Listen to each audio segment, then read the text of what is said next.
Worksheet का आप question number 15 पढ़िए। क्या कह रहा है इसमें?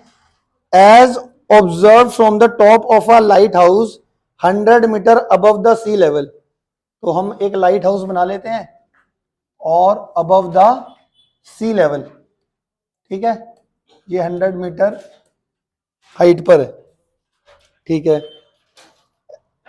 100 metre above the sea level. The angle of depression of the ship sailing directly towards it changes from 30 degree to 45 degree.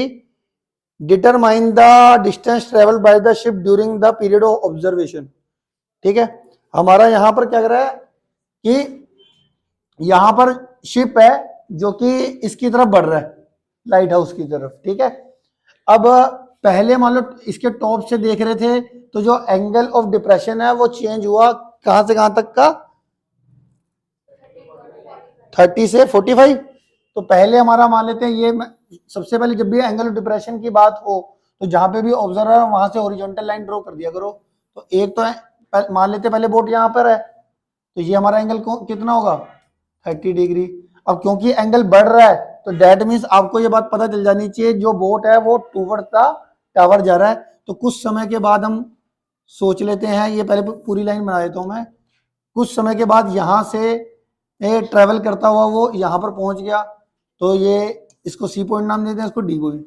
अब उसने दोबारा से जब उसको देखा तो अब एंगल ऑफ डिप्रेशन कितना हो गया था?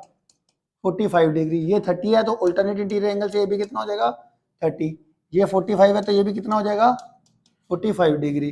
फिलहाल के लिए उसने बोला जो हमारा एंगल ऑफ डिप्रेशन चेंज हुआ है 30 डिग्री से 45 डिग्री, उस समय में बोट ने कहां से कहां तक ट्रेवल करा? सी पॉइंट पे था और डी पॉइंट पर पहुंच गया। मतलब सी डी डिस्टेंस निकालना है इसमें। कौन सा डिस्टेंस निकालना है? C D.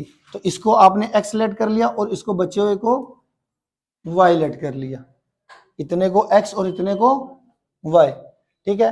अब जो भी दो ट्राइंगल होती है उसमें 90% आपको पता ही है कि भैया हम परपेंडिकुलर अपॉन बेस लगाने वाले हैं। क्यों? क्योंकि ये परपेंडिकुलर आपको पता है, बेस आपको निकालना है। तो दोनों ट्राइंगल में इन राइट ट्राइंगल, ऊपर तो लिख लोगे ना भैया ए बी रिप्रेजेंट क्या कर रहा है?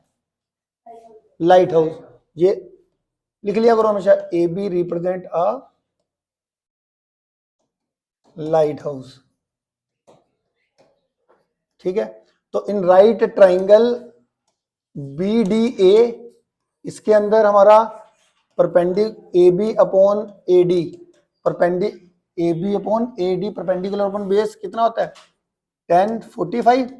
1045 1, ये 100 था, ए डी तुम्हारा वाई था, क्रॉस मल्टीप्लाई करके वाई की वैल्यू कितनी आ गई? 100 मीटर आ गई। वाई की वैल्यू कितनी आ गई? 100 मीटर। इसी तरीके से दूसरी ट्राइंगल ले लो बड़े वाले, in right triangle B C A, B C A के अंदर आपका क्या आएगा? परपेंडिकुलर वही ए बी और बेस तुम्हारा कितना हो जाएगा? ए सी पूरा। परपेंडिकुलर अपॉन बेस कितना होता है? 1030। 1030 कितना होता है? 1/√3। ए बी तुम्हारा कितना आ गया? 100 और ए सी तुम्हारा कितना आ गया? x plus Y. Cross multiply करके x plus Y is equal to 100√3 metre. y की वैल्यू जो 100 मीटर है, y की वैल्यू 100 मीटर, वो यहां पे पुट कर लो। 100 को वहां पे भेज दो। 100√3 माइनस 100, 100 कॉमन लेकर √3 माइनस 1 मीटर। तो डिस्टेंस बिटवीन बोट क्या था? x, वो हमारा निकल गया 100√3 माइनस 1 मीटर। क्लियर है? कोई बात कैलकुलेशन को ध्यान से देखा करो। तो अगर इसमें √3 की वैल्यू भी दे दी जाए तो पुट करके मल्टीप्लाई कर लोगे तो डिस्टेंस बिटवीन बोट कितना आ गया? ये वाला आंसर आ गया। तो लास्ट में फाइनल लाइन क्या लिखोगे? डिस्टेंस बिटवीन जो रिक्वायर, या सीधा लिखो required distance is equal to 100√3 minus 1 metre. Clear है? ये हमारा क्वेश्चन नंबर 15।